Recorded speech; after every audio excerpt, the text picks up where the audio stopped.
So soon we're going to be bidding farewell to Griffin Park, a home that has made so many amazing memories. And one day I'm sure that is particularly fond for Brentford fans is when we go back to Good Friday of 2014, the day we won promotion to the Championship against Preston.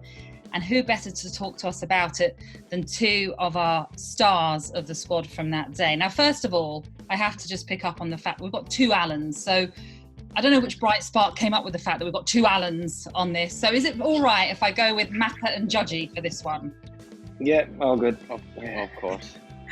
Before we kind of get stuck into everything that happened on the day, we kind of need to remind everyone of the situation that we found ourselves in. We were second, knowing we had to win, but also rely on Leyton Orient losing at Crawley and that Rotherham would fail to win at Wolves for us to be promoted that day. Hugely important game for us, especially with Preston themselves pushing for promotion. They were fifth and they knew that a win would leave them 5 points off automatic with 3 games to go. So building up to the game, Judgy, was there talk of promotion on the training ground that week? What I can remember, not necessarily, no, because I think there was too many things that would have had to gone our way to get us promoted, and we're taught the teams were all in good form at the time. So, and I think at the time Mark was always just saying take each game as it comes. So it was literally just on to the next one. And I don't know about Macca, but myself, promotion wasn't on the cards that weekend anyway. I knew we were close, but it wasn't on my mind that weekend. I suppose for many, they would have thought the same, even Brentford fans, because you're relying on other results to go our way as well. So, Macca, were you the same as Judgy? Yeah, I think that week we knew it could happen, but we knew also if everyone kept up their performances, which everyone was kind of winning leading up to that weekend, and we knew we still had 3 games after that it could potentially happen. So it wasn't make or break weekend, brilliant if it happened. But if it didn't happen that weekend, we knew we were just getting closer and closer. We were still playing fantastic football that season. It's up there, some of the best I've played in. Mark Warburton, what was he like pre-match? Can you remember how he was? Was he different in any way, or was he just the same? Mark was brilliant. He was, we'd done everything the same that week, and training was always the same. And he just keeps things normal. He doesn't say too much before the game until the 5-minute bell warning goes off, and then he'll say, well, it's all about us really, and it's all about how we get on the front foot, how we get it into our dangerous players like Judgy, making sure that we just know our basics and do our basics right, and that's what Mark was brilliant at. Our basics in that team was superb, and that was it.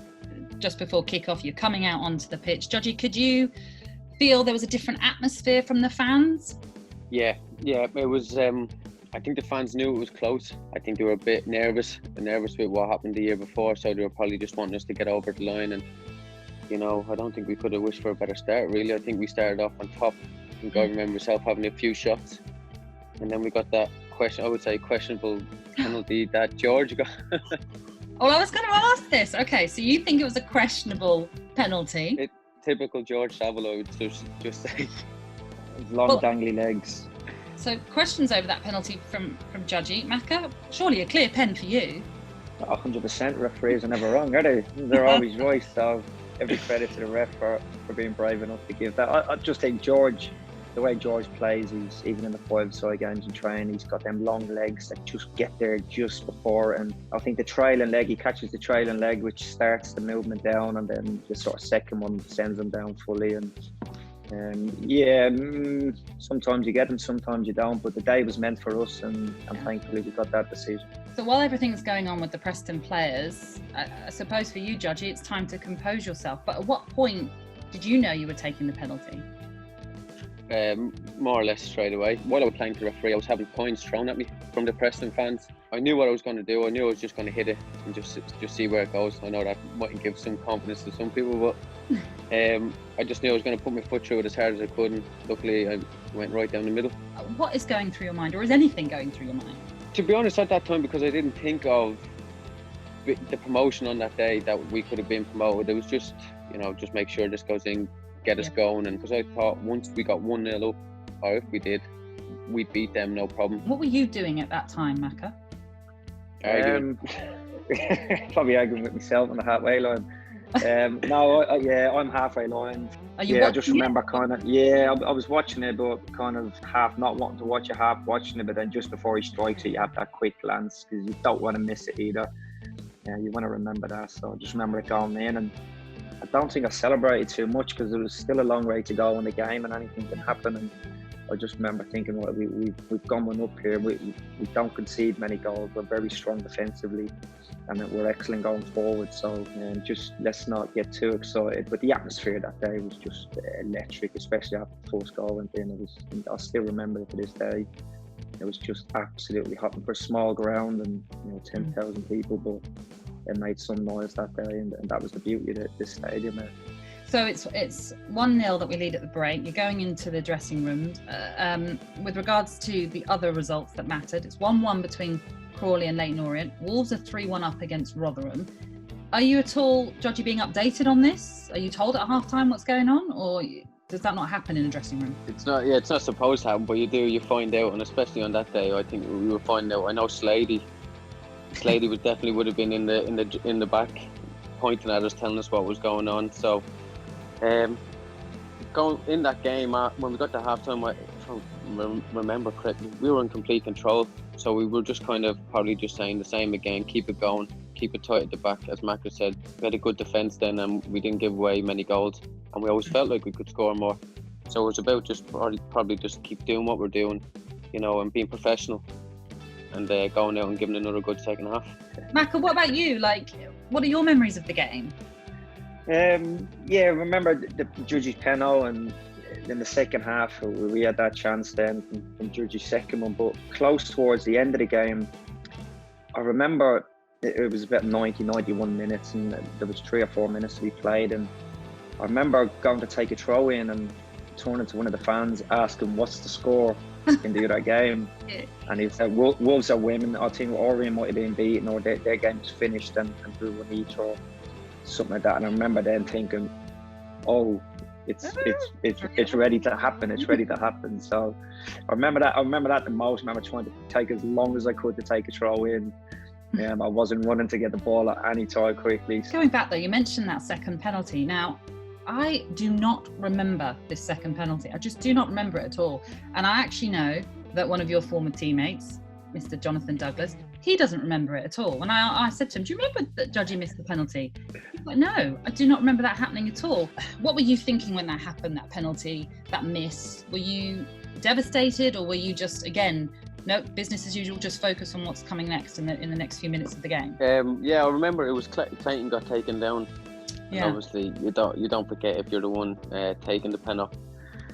So I just went up to take, and I think because it was in the end where what happened the year before, and I was thinking, what a way to finish this if I score this, and the way for it to finish. Because as Macca said, I could hear in the crowd that everything was going away at that time, and the game was nearly over. So I just ran up and I took it, and I did send the keeper the wrong way, but it's hit my left foot and it's gone over, and I'm just lying on the floor thinking, oh no. So I was panicking for the next, 4 or 5 minutes, just thinking, please God, no. The final whistle comes and cue the fans running onto the pitch. What is it like to be faced by 4 walls of fans coming at you, Macca? It's a lot easier when they're your fans, I can tell you that. It's not so good when it's the opposition fans, but yeah, it was just like, you didn't know who to turn and look. I was trying to look for the lads, and I think I caught Stewie and maybe George in the middle of the pitch and got to them. Next thing we knew, we were on top of people's shoulders, and just looking around, you could just spot 1 or 2 players up in the shoulders, and just that relief of we've done it. Well, we thought we'd done it. Yeah. And yeah, we eventually managed to get to the tunnel, and somebody whispered in the ear, it's not over at Molineux, and it was 4-3, but we were like, where's that come from? It was a few minutes before, it was 3-1, and Rotherham had nicked a couple of goals back to get 3-3 and then 4-3, and it was like, it ain't over yet. Rotherham are back in the game, and I was like, oh my God, walked into the dressing room to find everyone around the TV, like, really nervous. And then they've called out, I think it was Jeff Stelling's call out, there's been a goal at Molineux, and you could have heard a pin drop in the dressing room. It just went instantly silent, and the next thing is goal to Wolves and cue the celebrations again. It was like a double promotion. We got promoted to come back in, and then we told it, well, technically not yet, to then have the referee blow the final whistle. So yeah, it was surreal. You couldn't have read it any better. It was so surreal.